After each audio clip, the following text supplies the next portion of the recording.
बिहार में विधानसभा चुनाव की आहट तेज हो चुकी है। राजनीतिक दलों ने रणनीति बनानी शुरू कर दी है और हर सीट पर समीकरण साधने की कोशिश जारी है।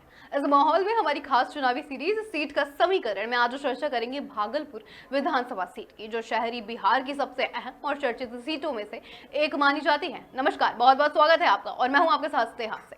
भागलपुर सीट बिहार की राजनीति में विशेष महत्व रखती है। ये भागलपुर लोकसभा क्षेत्र के अंतर्गत आती है और इस क्षेत्र की जनसंख्या भागलपुर की जनसंख्या शहरी होने के साथ साथ कुछ सांस्कृतिक, शैक्षणिक और वाणिज्यिक विशेषताएं भी हैं जो यहाँ की राजनीति को थोड़ा अलग तरह से प्रभावित करते हैं। भागलपुर विधानसभा सीट की शुरुआत आपको बता दें 1951 और 52 में हुई थी। उस समय कांग्रेस पार्टी का दबदबा था। बाद में वर्षों में जनता पार्टी, भाजपा तथा अन्य राजनीतिक दलों ने यहाँ अलग अलग समय पर अपनी पकड़ बनाई है। भागलपुर की राजनीतिक लड़ाई हमेशा से दिलचस्प रही है। इसे कभी बीजेपी का मजबूत गढ़ भी माना जाता था, लेकिन पिछले कुछ चुनावों में पार्टी को मुंह की खानी पड़ रही है।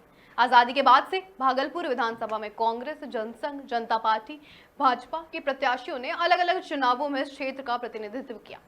बीजेपी की कद्दावर नेता आपको बता दें अश्विनी कुमार चौबे 5 बार इस सीट से जीत चुके हैं। जब वे 2014 में बक्सर से सांसद बने तो इस सीट पर उपचुनाव हुए। उसके बाद से कांग्रेस का इस सीट पर हमेशा कब्जा रहा। इस चुनाव में बीजेपी के प्रत्याशी नवे कुमार चौधरी थे, लेकिन कांग्रेस प्रत्याशी अजीत शर्मा ने उनके बड़े अंतराल से उनको हरा दिया, जिसके बाद भागलपुर सीट पर लंबे अरसे बाद कांग्रेस की वापसी हुई। 2015 भागलपुर विधानसभा सीट पर 2015 के विधानसभा चुनाव में कांग्रेस से अजीत शर्मा और बीजेपी की ओर से अश्विनी चौबे के पुत्र अर्जित शाश्वत चौबे के बीच सीधी टक्कर देखने को मिली, लेकिन बीजेपी को हार का सामना करना पड़ा।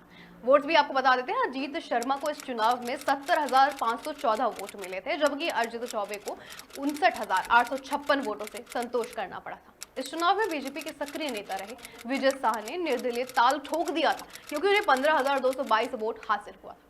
विधानसभा चुनाव 2020 में बीजेपी ने अर्जित की बजाय तत्कालीन जिला अध्यक्ष रोहित पांडे को प्रत्याशी बनाया।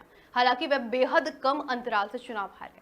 इस चुनाव में चिराग पासवान की पार्टी ने पूर्व डिप्टी मेयर राजेश वर्मा फिलहाल खगड़िया लोकसभा सीट से सांसद हैं। अब 2025 महागठबंधन की तरफ से एक बार फिर ये सीट कांग्रेस के हिस्से में जाती दिख रही है। अजीत शर्मा एक बार फिर से कैंडिडेट हो सकते हैं, लेकिन एनडीए की तरफ से तस्वीर साफ नहीं है। हालांकि उम्मीदवार तो बीजेपी का ही होगा, ये तय है। रोहित पांडे और अर्जित चौबे प्रबल दावेदार हैं। पूर्व मंत्री शाहनवाज हुसैन भी दावेदारी कर सकते हैं। वहीं कई नेता भी टिकट की आस में हैं। उधर जन स्वराज पार्टी से प्रोफेसर देवज्योति मुखर्जी और विशाल आनंद दावेदार हो सकते हैं। 2020 के आंकड़ों के अनुसार आपको बता दें, भागलपुर विधानसभा में 3,52,624 वोटर्स हैं। इनमें पुरुषों की संख्या 1,78,618 है, जबकि महिलाओं की तादाद 1,73,978 है, जो कि 46% है। इसके अलावा ट्रांसजेंडर वोटर्स की संख्या 28 है। भागलपुर विधानसभा क्षेत्र में मुस्लिम मतदाताओं की संख्या सबसे अधिक है, जो मजबूती से अपने वोटों के जरिए इस सीट पर हार जीत तय करते हैं। उसके बाद वैश्य मतदाताओं की संख्या है।